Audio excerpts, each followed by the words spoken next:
Ladies and gentlemen, boys and girls, to the few in attendance and the thousands listening around the world, let's get ready to gamble. My name is Tony Cavallo. As always, I'm joined by Matthew Dangles, D'Angelo Antonio, Schaefer the Sharp, Drew Schaefer Crookston. We are the West Coast Gamblers, a proud member of the Evergreen Podcast Network and the only gambling show that makes you money. And it is week 5 of the NFL season. Week 5 of the NFL season. And in today's show, the Thursday show, you know how it goes. We start off with the Thursday lean. We have the Sunday night lock. And then we play King of the Coast, where each of the hosts here give out 5 bets for the Sunday slate. At 3 sides, a teaser, and a total. 5 bets for the Sunday slate.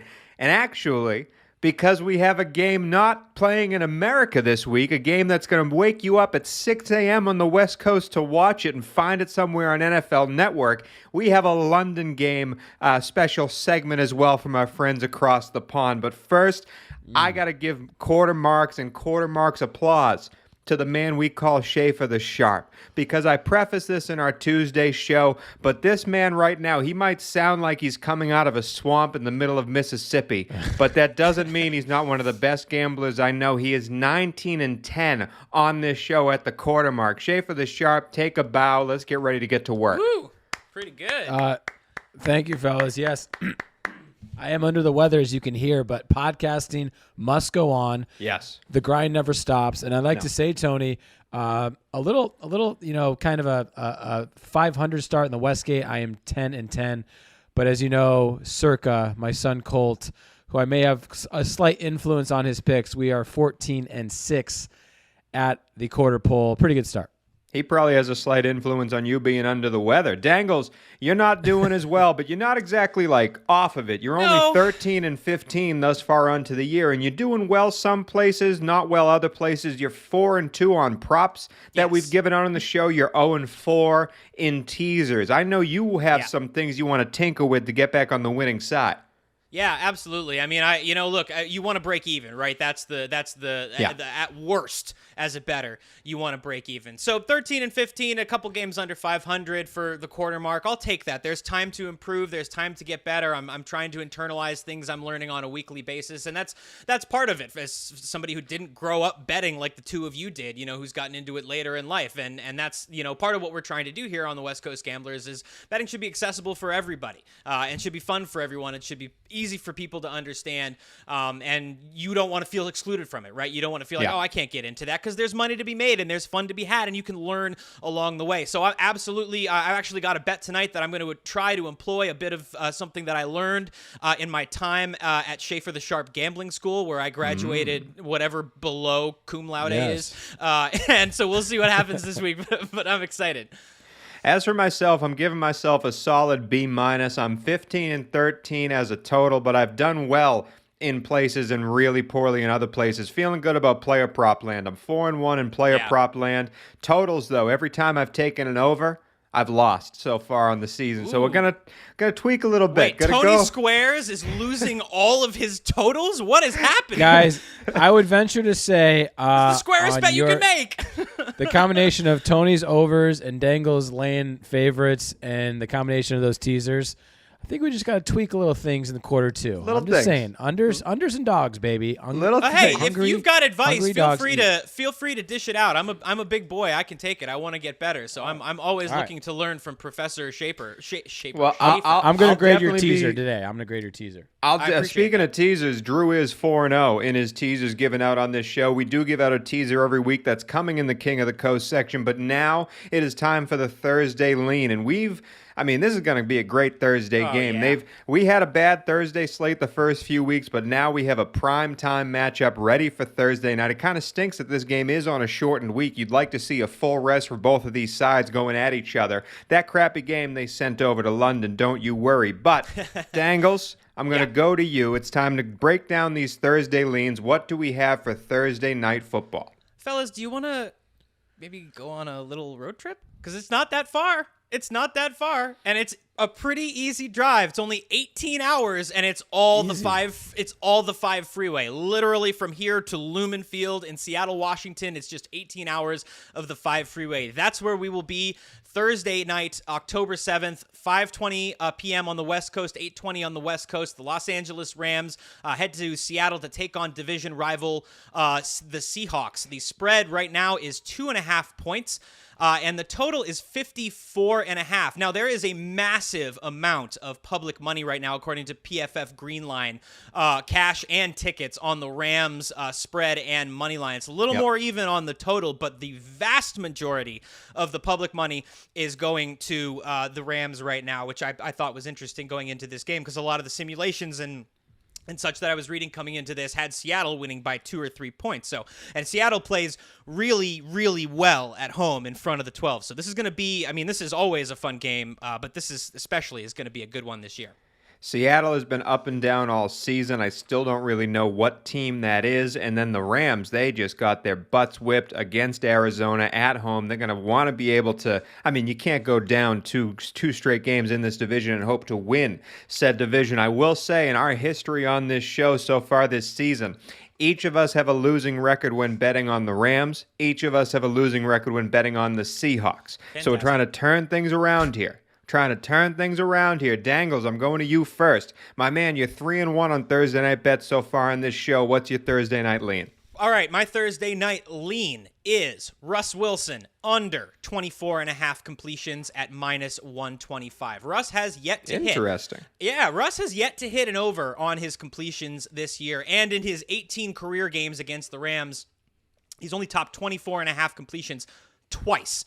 The Rams are good in coverage. Jalen Ramsey's going to be on DK. I expect Darius Williams, who, you know, he's no DK Metcalf, but he's not a slowpoke. He ran a 4.40 at the combine. He's going to be covering Lockett Ty Lockett on the other side. So I do think there's a good matchup there at the wide receiver cornerback positions. And look, you do always have to account for Russ Wilson making a David Moore or a Freddie Swan. David Moore's not with the team anymore, but like he has that ability to like pull this wide receiver 4 or 5 off the bench and give him a 100-yard game. But I like this matchup for the Rams defense. I think Russ, this is going to be a game where they do try and run the ball. I think this is going to be close, so it's not just going to be heaving all the time. 24.5 completions, as I said, in Russ's history is a lot for him. So I'm going under on Russ's completions, 24.5 at -125. It's an interesting bet just because, I mean, my bet on this game was going to be on a Chris Carson play because he's injured coming into this game. They're not using him as much. They have Alex Collins almost splitting carries with him right now, and his carries and receptions and yardage totals were just too high. I was going to pull a heavy Chris Dell and go under on Chris Carson. But as I spoke to Schaefer the Sharp before we recorded, Schaefer the Sharp, if a player does not play in said game that you have a player prop on them, what happens to your bet? This is no action. It's not a loss, not a win. You might as well just wipe your bottom with it. So as much as I like those unders, not knowing his actual activity for this game, I'm not going to give out any Chris Carson bets on this show. But Dangles, the reason I bring that up is if Chris Carson is not playing or is not up to snuff, I think they do rely on Russ Wilson to move the ball in the air more in this game to try and beat these Rams. But you could be right. 24.5 is a lot of completions. This is completions, not pass attempts. You Correct. have to factor the defense into this as well. Absolutely. Speaking of factoring in the defense, I went for another player prop in this game because this Seattle defense is not good against the pass, and it's really not good against the deep ball. Now, the Rams have a bunch of threats when it comes to wide receivers. They have Robert Woods. They got Cooper Kupp. They have Deshaun Jackson every once in a while.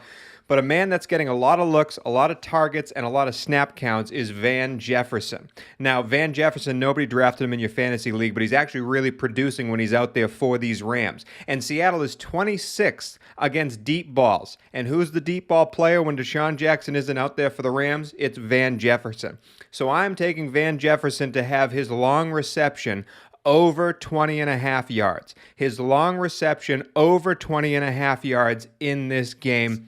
He's done it 3 out of the 4 games they've played so far this season. He's getting more snaps every game and more targets every game. I think this is a gimme. Van Jefferson over 20.5, his long reception. Schaefer the Sharp, where are you going for your Thursday lean? You know, it's funny, guys. In prepping for this, a lot of guys I respect automatically penciled in the Seahawks for that teaser play. You get that 2.5, you tease them up to 8.5. And I got to admit, I'm not doing that. I've given 2 hints the last 2 weeks to put the Panthers and Bengals in a tease, respectively. They both came home. but something doesn't feel right about this spot for the Seahawks. I think it's very evident.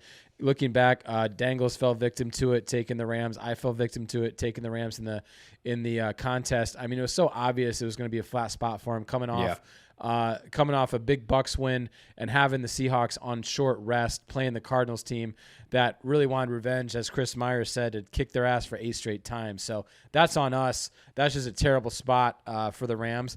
I just can't get this out of my head. Wasn't it literally this calendar year where arguably a better Seahawks team against a hobbled Rams team led by Jared Goff, the Rams went into the 12th man and beat them by 10 in a playoff game?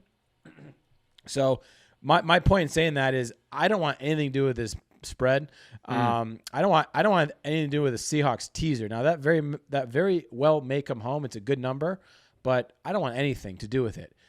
What did Hitman talk about when we had him on the show? He said you can really glean information from these coaches' press conference. Now, last week, Matt Rule said, I want to get Robbie Anderson involved. So I plugged him in some DFS. Now, it didn't work out for me. He only had 5 receptions for 46 yards. However, he had 11 targets. Yep. What did McVay say after the Arizona game? He said, we need to get Robert Woods more opportunities, and that starts with me. Everyone knows the Cooper Kupp, Matthew Stafford Breakfast Club. Kupp's been, the fantasy darling of this year, blah, blah, blah. I think this is Bobby Woods' game to break out. So my bet will be a player prop. I'm going to bet. And by the way, along with what you said, Tony, Seattle's defense, 4th most receiving yards allowed in the NFL, and also giving up the 7th most receptions. I love this prop. I'm playing Bobby Woods over 60.5 receiving yards. What about Bob? I love that bet. All right, we're all on the Rams receiving players. I got Van Jefferson. Drew has Bobbert Woods and Dangles. Russ under completions. It's a hell of a Thursday lean. I'm excited for that game. Finally, we get a good game. It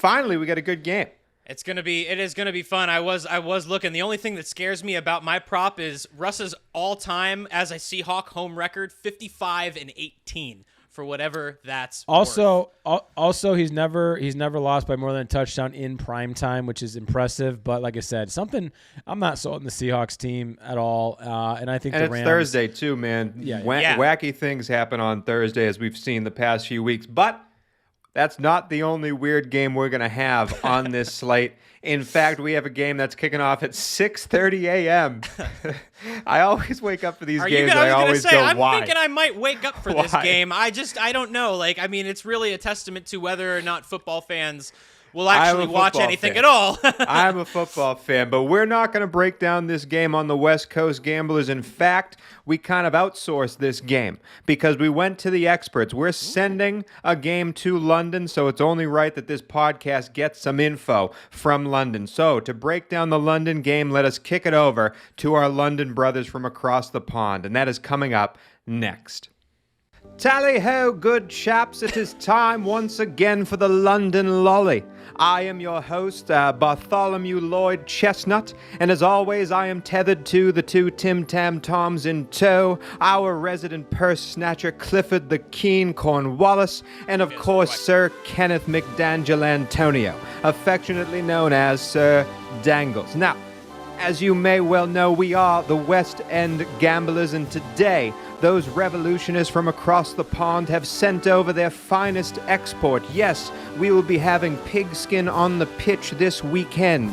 Now, Sir Dangles, we are going to be giving some, as you say, bets on these games so those American footballers can make some money in their tiny little estates while we live in the beautiful land of England.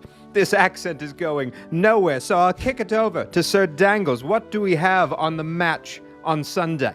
Well, gents, we've got a brilliant matchup coming up on Sunday. It's the New York Jets at the Atlanta Falcons, Tottenham Hotspur Stadium. It's gonna be a barn burner, as they say in the States. The spread in this game, 3 points in favor of the Atlanta Falcons. The total, 46 points. Lots of public money. The cash all on the New York Jets. 79% of cash on the New York Jets. 54% of tickets on the New York Jets. Again, this one at Tottenham Hotspur Stadium. Wow, the NFL really saved the great teams for us in this first London matchup of the season. Clifford the Keen Cornwallis, you look sweaty under that scarf. What do you have for this game? Oi, mates. Well, I'll tell you something right here. Oi, mates. I'm a bit under the weather. I had too much kegs and eggs, my good lads, my mates.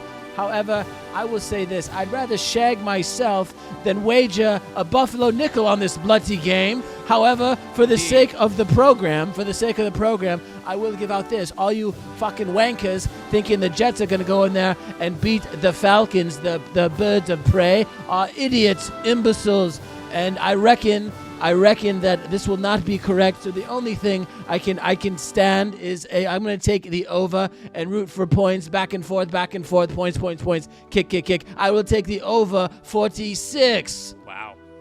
Let me kick it to Sir Dangle. Yes, very good. Well, I've got the first half under 23 points at minus 115. Between the travel, adjusting to a new time zone, playing in a strange stadium, this game is ripe for a slow start. The Falcons are averaging 10 points in the first half so far this year.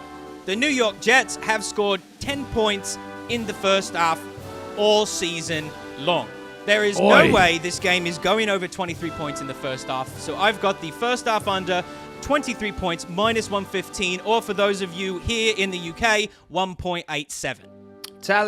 Tally ho indeed. Now, those Atlanta Falcons are quite the dirty birds, but I do not believe that their defense can stop Sir Zachariah Wilson and the New York Football Jets in this game. I am also on the over, although I will not make it my bet. Instead, I will take the New York Jets to have over 2.5 touchdowns, as they say in America. 2.5 touchdowns in London at plus 120. Those are our bets for the London Lolly. Now back to the West Coast Gamblers.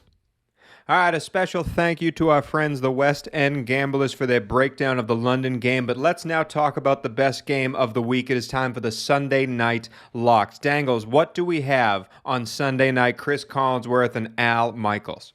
All right, that's going to be a really, really good one, too. We have the Buffalo Bills heading to Kansas City, to Arrowhead, to take on the Chiefs. It's going to be loud, it's going to be raucous, and it's going to be a lot of fun. The Bills right now favored by 3 points, and the total Kansas City is favored. I'm sorry, you're right. Kansas City is favored by 3 points, and the total is 56.5 on this game, and a pretty even split as far as cash and tickets go. 44 cash to Buffalo, 56 to KC, 59 tickets to Buffalo, 41 to Kansas City. A rematch of the AFC Championship, and I'm pumped to watch this game. Drew, I want to go to you first because you are Shea for the Sharp. You are doing pretty well, 3-1 on Sunday Night Football, Sunday Night Locks. But you've been the biggest Bills fan on this show in the history of this show. Do you think they're ready to step up to the plate here and play this Patrick Mahomes Chiefs team, or do you think the Chiefs are coming down a little bit to play to Buffalo's level? Like, how do you see this playing out? Well, it's ironic that the biggest Bills hater of all time talks to the biggest Bills fan on the show with 3 other men. You know, the Bills have been the best team in football since that debacle in the first week. And I think I was listening to a rival podcast, PMT, this guy named Big Cat or whatever. He said a good thing about that week one. Like, the fact the Steelers beat the Bills is just going to forever, like, fuck with people's brains. Like, that game will forever not make any sense. But listen, I know the Bills haven't played exactly the Dolphins. They played the Dolphins, the Washington football team, and the Texans. They haven't exactly played a murderer's row. However, their defense is rated number 1 on PFF right now. Yep. And absolutely, to answer your question, I mean, if you don't think this team is ready, kind of like what Buffalo Borak talked about in the preseason pod, where last year was kind of they're a year early, and they know exactly what happened in the AFC Championship game. They remember at Arrowhead, and I definitely think this is not only a statement game for them, but it means more to them, absolutely, than the Chiefs. So I'm not sure if that's hinting at my analysis, but I wanted to get your feeler on this game before we gave out our bets, because I'm still, to tell you the truth, undecided on the side in this game. I have my bet, but it's definitely not on the side. I'm excited to watch this matchup. But let's go to Dangles. You, my friend, are also 3-1 on Sunday Night Football bets. You've done really well in these primetime game slots here on the show and gambling on these games. Where are you going for this Sunday night lock? Well, I'm going to the side, actually, Tony, because I feel really good about the Bills in this game. I have the Bills covering at 2.5 against Kansas City. That's minus 105. Chiefs are last in the league in DVOA defensively and allowing almost 438 yards a game, which is second worst in the league. They have a minus 3 turnover differential, 27th in the league. This is a Bills team that forces a lot of turnovers. They've forced 3 in the last 3 games that they've played. Now, granted, Drew, as you mentioned, that wasn't against very good teams. But Kansas City, but again, the Bills defense is very good. And another, issue for Kansas City is they're terrible in red zone defense. I read this week from ESPN's Chiefs reporter, Adam Teeker, that Kansas City spent a lot of time in practice working on that red zone defense, but it hasn't really worked out. They're 25th in the league in red zone DVOA. And again, the Bills defense being second, I think they're going to be in this game. The Bills seem to have found their stride. They've got a great receiving core. Dawson Knox has been incredible for them. He's caught touchdowns, I think, in the last 2 or 3 games. I like the Bills here against this really bad Chiefs defense. I think they're gonna make trouble for Patrick Mahomes, and I think they will cover this spread at 2.5 points. I like that, Dangles. If not, again, win outright. I see the factors into going into taking that side, but I will say this Buffalo Bills defense, as Drew said, number 1 in DVOA on Pro Football Focus, but they have yet to play a team starting quarterback since 7 minutes left in Week 2 of the NFL season. And on Sunday night in Week 5, they play not only Kansas City's number 1 quarterback, but arguably the NFL's number 1 quarterback in Patrick Mahomes. Now, you take away a late-game fumble against Baltimore, and you take away 3 just terrible first-half turnovers against the Chargers, and this team is 4-0. And I understand you can't take away plays that have already happened, but look at what the offense has done so far. The Kansas City Chiefs right now, even with all those turnovers and all those mistakes, are averaging 3.74 points per drive. That is an astonishingly good number. In fact, it's over half a point better than the NFL record held by the 2018 Kansas City Chiefs. In fact, 46% of the times Patrick Mahomes drops back to pass the ball, they're getting a first down. Almost 50% of his dropbacks, not even when he's sacked, add in when he misses the throw, add in when they throw a check down, 46% of his dropbacks are getting a first down. I understand Buffalo's defense is great. They have not played the Kansas City offense quite yet. But as you said, Dangles, that Kansas City defense is terrible. Absolutely really terrible. Both of these teams are averaging over 33 points a game, and I am going down, as Tony Squares would, with another over. I am taking the over 56.5 in this Sunday night game, as our friend Clifford the Keen, Crookshanks, whatever his name may be, just said points in the London game. I think it's going to be the same in this game. Kansas City, Philadelphia didn't have to punt against them, and Kansas City still scored enough to win that game. I think Kansas City and Buffalo just score a hell of a lot. Over 56.5 is my play for Sunday night. Shay for the Sharp, where are you going? Well, guys, full disclosure, this line did open at 3.5, and I ate that like I eat my breakfast. Just loved it. Breakfast sandwich and a hot coffee down the hatch. I knew it was going to get bet down, and it has got bet down. As Dangles has said, it's down to 2.5. A little concerned. This reminds me, again, different situation, but last week, everyone and their mother was on the lines, that dreaded public dog. I do think the Bills could be that dreaded public dog, which makes me a little anxious. But listen, I mean, you can't discount the Chiefs coaching staff, but I think this Bills coaching staff is the best in football. I really do, and I think they use that game tape from the AFC Championship to really make adjustments and try to keep Mahomes in front of him. And like we've said on this pod before, the Chiefs defense, guys, I mean, there's something fundamentally wrong with it. I mean, so of course, betting against Mahomes, Tyreek Hill, Kelsey, we've talked about it a million times. It's a daunting task, but up until last week, this Chiefs team has not covered at all since halfway through of last week. But I will say that 2.5, I don't like that number, guys. I do not like that number. So the first ever Schaefer the Sharp Sunday night lead, I'm giving you the straight money line on the Buffalo Bills to go into Arrowhead and get a W plus 125. I think that's exceptional value for a 2.5 spread. I may be kind of rolling with free money because I do have the 3.5. So I just put a little extra bucks on the Buffalo Bills money line plus 125. No one circles the wagons like the Buffalo Bills. That's amazing. I love it. So Drew's got the Buffalo money line. Dangles has Buffalo plus 2.5. I am on the over 56.5 for the game. A very exciting Sunday night football. And those are our Sunday night logs. But now it is on to the King of the Coast, and that is coming up next. All right, boys, it's time now for the King of the Coast, where each of the hosts here give out 5 bets for the NFL Sunday slate for Week 5. 5 bets, 3 sides, 1 teaser, 1 total. Again, all these bets are sort of a confidence ranking. The first side is worth 1 point, the second side is 2 points, and the final side, the Brinks Truck Bet of the Week, is worth 3 points to each host total. The total bet and the teaser bet are also worth 2 points a pop. Dangles, you're not doing well right now. We gave you some love during the Thursday night and Sunday night games, but you're 7-13 in King of the Coast. Only have 15 points on this young season. I am dead nuts 500. I'm 10-10, 20 points out of the 40 possible points. Schaefer the Sharp, 14-6 in King of the Coast, 26 points total. And I'm very excited to break down Week 5 because I really like what the slate is thus far. But Dangles, we're going to you first. Now is when you start to turn it around. What is your first side of the week in the King of the Coast for Week 5? Oh, help me, Carolina. Oh, help me turn this around, Carolina. I've got this Carolina spread against the Eagles, 3.5 points. I think Christian McCaffrey coming back makes a big difference here. I'm also just really fading this Eagles team super, super hard. This is a home game for the Carolina Panthers. Obviously, he won't be on the field, but they did just get the news at about the same time I read that they got the news that Christian McCaffrey is coming back. They got the news that Stephon Gilmore would be joining the ranks of the Carolina secondary. Again, it doesn't look like he's going to play until a little later on this month, but that energizes a team, especially one that lost its first round cornerback early on in the year.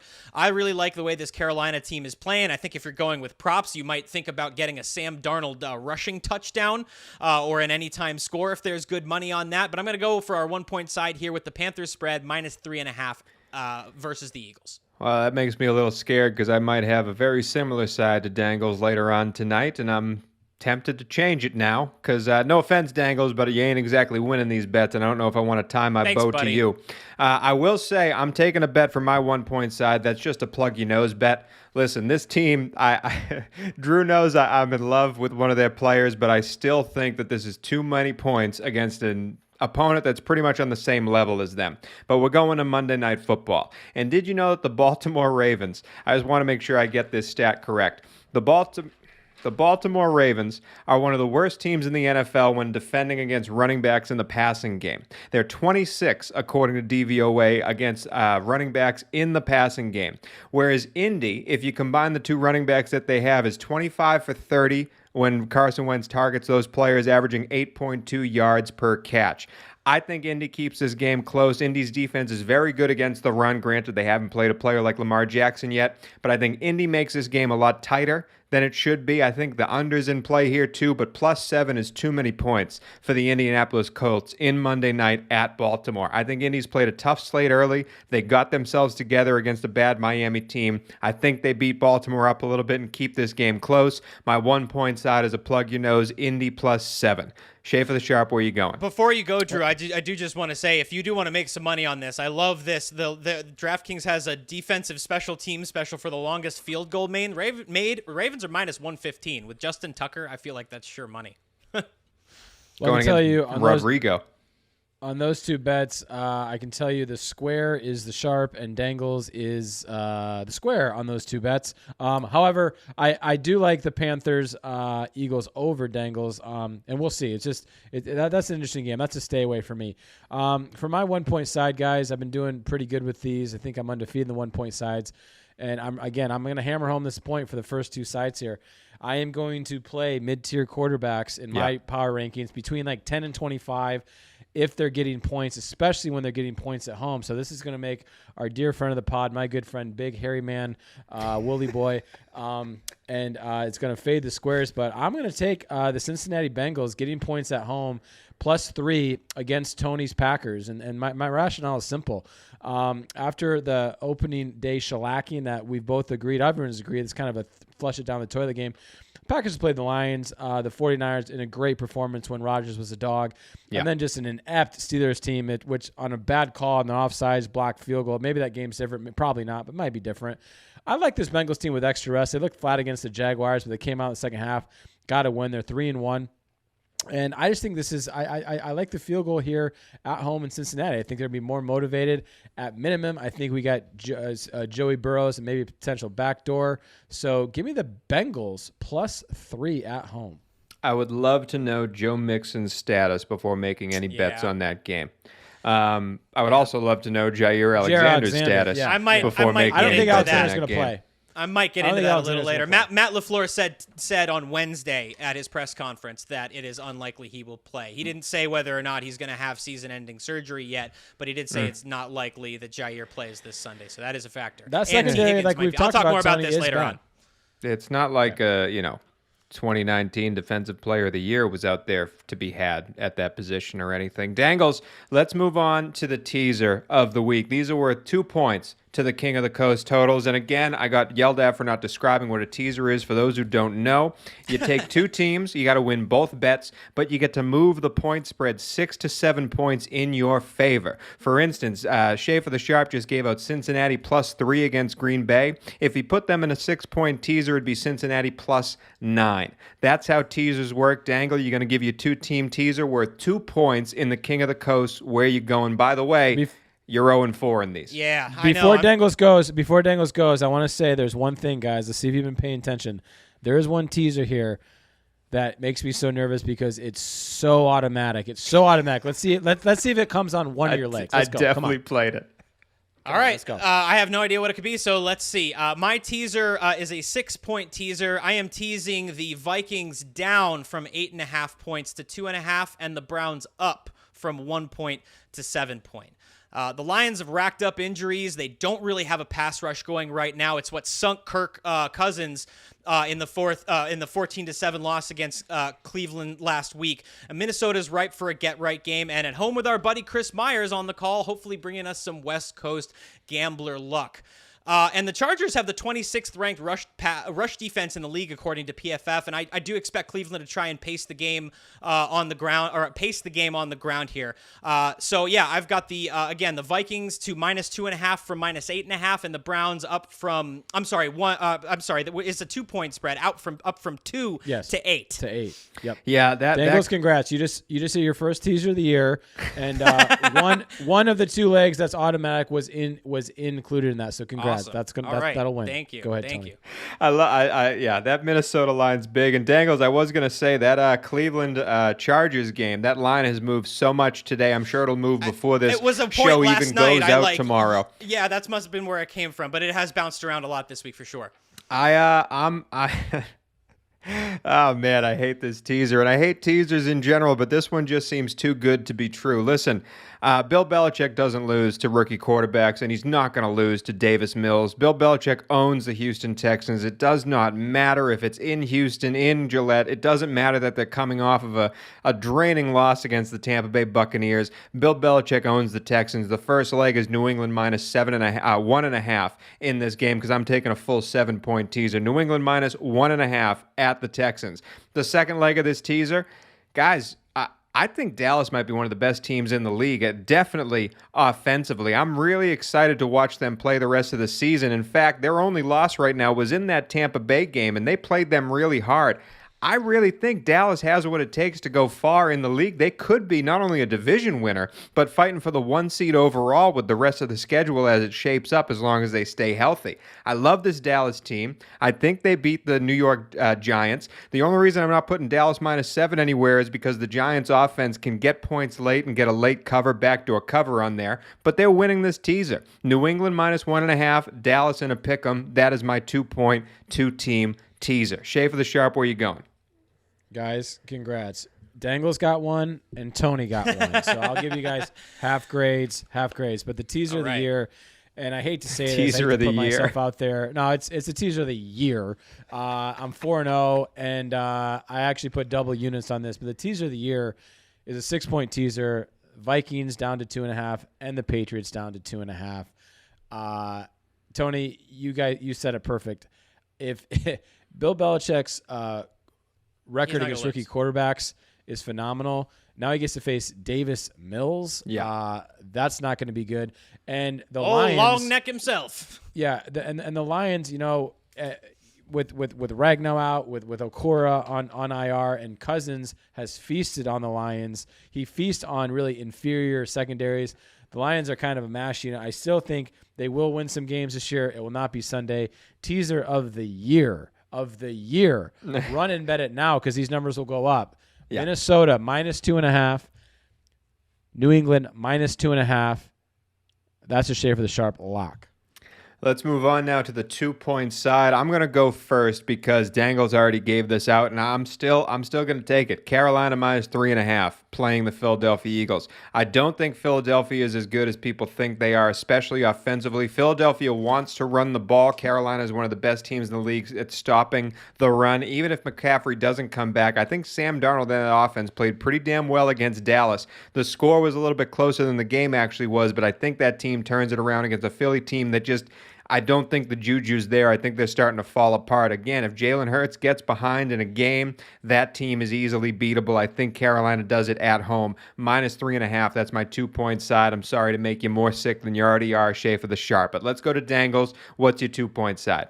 Well, this was one of our mystery teams from this week, but I'm going to go with it anyway. I've got the Saints -2.5 against the Washington football team. Now, it did go to overtime, that Saints-Giants game, but the Saints are a better team than the Falcons are, and they can beat this team. Marshawn Lattimore is going to be locking up the only real receiving threat that the football team has, Terry McLaurin, and the Saints have the highest-graded rush defense in the league, according to Pro Football Focus, which could mean a slow day on the ground for Antonio Gibson. And finally, this last stat, and I'll give credit to Jason Logan at Covers for this because this was from his article, but it was great. New Orleans is 52-30 straight up and 63% against the spread, coming off a loss since Sean Payton took over as head coach in 2006. That includes 21-10 against the spread in those bounce back spots since 2015, and 6-2 over the last 3 seasons. So they're primed to win this game. The New Orleans Saints. I think they go in and they do win by 2.5 points in Landover. Saints -2.5 against the football team at -105. I could not stay away far enough from that game. I have no idea what's going to happen in that game. Shea for the sharp, where are you going for your 2-point side? Dangos, if it means anything to you, I like that side. The Saints have kind of been a zig and zag. They've been a zig and zag team all year. This is when they zig, and I just don't like the football team at all. But that's not where I'm going. You did reference this before, Dangs, in your teaser, and I love the teaser leg. But my 2-point game, I'm gonna go back to with I am a believer in Believe Land. I think this is an amazing spot for the Cleveland Browns and a flat spot for the Chargers, similar to what the Rams had last week. If you think about the Chargers, they played back-to-back division games, emotional game in Kansas City on the road, a Monday night game against Oakland. Now they're home, which we know their home field is not substantial. But as Dangles referenced, Chargers, 26th in rush defense. They allowed 198 yards to Dallas, 6.4 per carry. Baker, as we know, played bad last week, but he's much better when they can establish that run and work out play action. And this is the best defense that the Chargers will face all year. Myles Garrett has been insane. That Chargers line has been good, but I love this side, guys. I love it. That's the matchup of that game to me is Myles Garrett versus Rashawn Slater, who has had a great year so far. And I love that. It rolls off the tongue. My 2-point game is +2 Cleveland Browns. Interesting. Deuce is wild. Interesting. Let's move on to the totals. Back to you, Dangles. These totals are worth 2 points. And again, Dangles, we're trying to turn around here. Yeah. You're doing okay on the totals. You're 4-2 so far on totals. I'm excited to see where you go here. What's your total of the week? Well, you referenced this game already, Tony. My total of the week is the Cowboys-Giants total. I'm taking the over in this game. With the exception of the Week 1 loss to Denver, the Giants have been in every other game that they've played so far. 2 of them have gone to overtime. I think for a team like the Giants, who on paper probably shouldn't be in a lot of those games, that's a positive thing for them, and it's got to give you confidence at a team. And for all the talk about Dallas's defense, and they are good, they're 10th in defensive DVOA, they've only held one opponent to less than 20 points this season, the Chargers. And also the total has gone over in 4 of the last 5 matchups that these two teams have played, and 9 of the last 12 at AT&T Stadium. So my total this week is the Cowboys-Giants over 52 points, because as you mentioned, I do think there's a chance for some garbage time touchdowns, even if Dallas does get out to a long lead early. Dangles. This isn't a joke. I know I'm 0-3 on overs. but I took this over as well. Dallas and New York right. Giants over 52.5, like and it. I'm not scared to change it. Listen, I know we're tied on this, but Dangles, I'm right there with you. The Drew is over there rolling his eyes, and I don't give a damn because the Giants' offense, Danny Dimes, they figured out the deep ball in this They're game, sneaky. and this is the Jason Garrett revenge game against this defense. yeah. I just think it's going to be a lot of big plays, especially from the Dallas side. I think this game could be a lot by Dallas and a little by the Giants. I still think it hits 52.5. I don't believe in this Dallas defense still. Schaefer the Sharp, what's your total of the week? By the way, I'm not rolling my eyes because of your guys' specific picks. It's you guys keep losing on overs, and yet you continually I don't bet lose them. on overs. I'm sorry, I'm Square says. 4-2 on totals. Okay, sorry. My name is Daniel, Tony sorry, Squares. Daniel. Okay, well, a lot of great total options out here, guys. I played Philly. I think I'm going to play Philly, Carolina over. I love the first half under in the New England-Houston game. I think that's a good bet. But my best my best total of the week, I'm going to go to the state of Florida and a likely sleepwalk game between the Tampa Bay Bucks and the Miami Dolphins. I'm going to play under 48 all damn day. Guys, who has the least amount of points scored in the NFL? The Miami Dolphins. They've scored 62 points all year, 15.5 points per game. Now, the Bucks secondary is an absolute shambles, but what can't Jacoby Brissett and the Dolphins do? They really can't throw. Tampa Bay has scored 19 and 24 points the last 2 weeks, and you can't tell me after an intense game against the Rams and that Sunday night emotional game with the Patriots, this just seems a really flat spot. I can see this game just being ugly, 27-10, 24-16, something like that. I love, and let's not forget, Dolphins actually do have the fourth rated defense on PFF, and Flores, that ex-assistant who they do well against Brady. Yep. I love this under, guys. So give me Tampa Bay, Miami under 48. Interesting. I mean, the fact of the matter is Tom Brady actually averages 48 points per game lifetime against the Miami Dolphins. So that made me I've just seen him blow out the Miami Dolphins too many times for me to take that under. But I looked at it. Miami, they always lose against Miami. Yeah, I know, they don't win but in Miami. It's just Brady. Like, I just I feel you on the under. I don't think Now Jacoby we'll Brissett see if scores it's a him. point.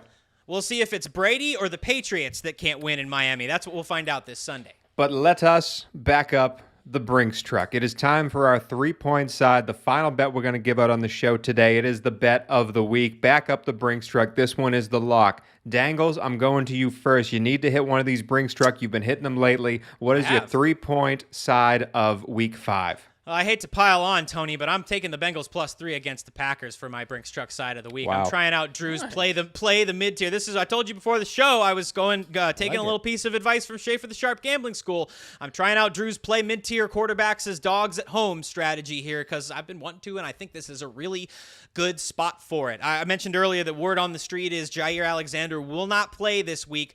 Though Matt LaFleur didn't say how long he would be out. Either way, that's a huge blow to a secondary that is already missing pieces. And just in general, the Packers struggling with a lot of injuries right now. It doesn't bode well for them. The Packers have allowed touchdowns in all 11 trips that teams have made to the red zone against them this year. And yes, not great. And yes, Joe Mixon may be out. But given that Green Bay's secondary isn't very good, I think the Bengals do try to attack that weakness through the air, and especially if T. Higgins is back like Zach Taylor expects him to be. Bengals also get their best safety, Jesse Bates, and a solid cornerback in Cheeto Awuzie back for this game. So I think this is a spot. I don't think necessarily that the Bengals are going to win this game, but I do think they're in a great spot to cover because Joe Burrow is on the rise. That team is feeling itself, and I don't think missing Joe Mixon is going to hamper them from staying in this game.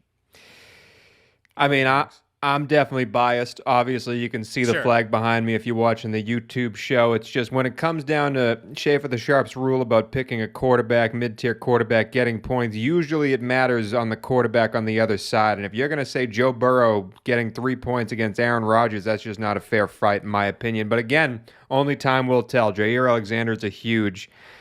Oh, the man, Bengals, a huge I mean, blow the to Bengals that passing defense. attack, get this, is ranked 6th in the league by Pro Football Focus. They're averaging like 9 yards And Higgins a throw. might They're come very back, good. right? Higgins He's might be supposed back. to. He's supposed to come back. But speaking about these early rankings, I talked about how the Buffalo Bills, when I talked about the Sunday Night Lock, they have the number 1 defense according to every stat you look at, but they've played absolute punks. And it happens in the game. I'm giving out the Brinks truck bet right now, and I'm so happy that Schaefer the Sharp is against me on this, because when it comes down to it, I understand the emotional letdown and all that stuff, but it also depends on your coach. Sean McVay had an emotional letdown for the LA Rams. Did you see Sean McVay on the sideline against the Tampa Bay Buccaneers? He was having an aneurysm out there. Brandon Staley, on the other hand, is as calm and cool as a cucumber, and that team is following his role. Justin Herbert, calm and cool as a cucumber. You can't shake him at all. Bosa, Derwin James, Bosa doesn't matter. He gets held on a sack. He flips out at the ref. He has comments afterwards. It's water off a duck's back. This team is so much better than people thought they would be entering this season. I do think I had the LA Chargers as my AFC Championship team, and I think they're going to get there. I'm even more confident in that bet. The offense is good. The defense is good. There is not a missing link on this team. And yes, Cleveland's run game is second in the league right now, and it's going up against an LA Chargers team that has struggled to stop the run thus far, but that is by design. And I just don't believe Baker Mayfield is going to be able to put enough points on the board with the weapons he has to keep up with the weapons of the LA Chargers offense. I know the Cleveland defense is doing well right now, but there is no better young offensive tackle in the league playing right now than Rashawn Slater. I think Myles Garrett and that defensive line in Cleveland is shut down in this game. I think Herbert gets what he wants against this defense, because Cleveland ain't playing Jacksonville and Houston anymore. They're playing the Los Angeles Chargers. And when it comes down to pretty much a pick'em game, this is a 2-point side. I'm taking the better quarterback at home. My backup the Brinks truck pick is the LA Chargers bolt up at -2. Let's go Chargers. What Arnold say? Go Chargers. It's going to be an away game for him. The Cleveland fans don't travel. There are no Cleveland fans traveling. Just watch. This is different. No it's always different. It's different with the Chargers. Weekend trip There's something to LA. about that place. Yeah, something about that place. Nobody from Cleveland can afford to travel to Los Angeles on a whim. It's not happening. We Schaefer just the lost Sharp. every Cleveland fan we have. Schaefer the Sharp. What is your backup the Brinks truck bet of the week? I am dumbfounded. I am flabbergasted. I am flatlined and near stroke. Bamboozled, might you say? Somehow, in a combined 6 sides, that this didn't make your card. And I'm not, this is not an emotional pick. This is not a hatred pick. How in the world can you not be on the right side of history It's not going to happen. and take the Titans -4 against the fucking Urban Cowboy Jaguars? Guys, they canceled the team meeting on Monday. Player groups are gut laughing at his apologies. He said, can you get team control back? He goes, well, that's going to be an ownership thing. Jonathan Vilma said on Rosillo that he thinks the whole thing might have been staged, which actually, hear me out, is not the worst theory in the history. It's not. It's not the worst theory. I can't fathom the Jaguars' mindset going in this game. And who do they have to play? Derrick Henry, that bulldozer of a back, and they have to physically try to tackle that guy for 4 quarters. The Titans, I faded them all year. I am just dumbfounded that this didn't make your card. The Tennessee Titans are going to destroy the Jacksonville Jaguars, and Jaguars are going to quit. Mark my words, they will quit. They will not play for their coach. They're not going to play for each other. If they feel they're going to get injured, it is going to be a blowout. Derrick Henry eats against these Jungle Cats. My backup, the Brinks truck, fade the Urban Cowboy, Tennessee Titans, -4. Back up the Brinks truck. I saw a video from practice today. They broke their huddle by saying grind. Could be completely coincidental. I thought it was a great troll if that was on purpose. Who broke their huddle? Jacksonville or Tennessee? Jacksonville broke their practice huddle. Listen, 1, 2, 3 grind. Their coach is apologizing and they're gut laughing. Is there any chance? Is there any chance in the world that you think this could potentially be that could be a trap? That everyone's going to be thinking that, and that the Jaguars might actually cover against a Tennessee defense that isn't that good. It's the most public side. It's the most public side that I'll be on all year. I don't care.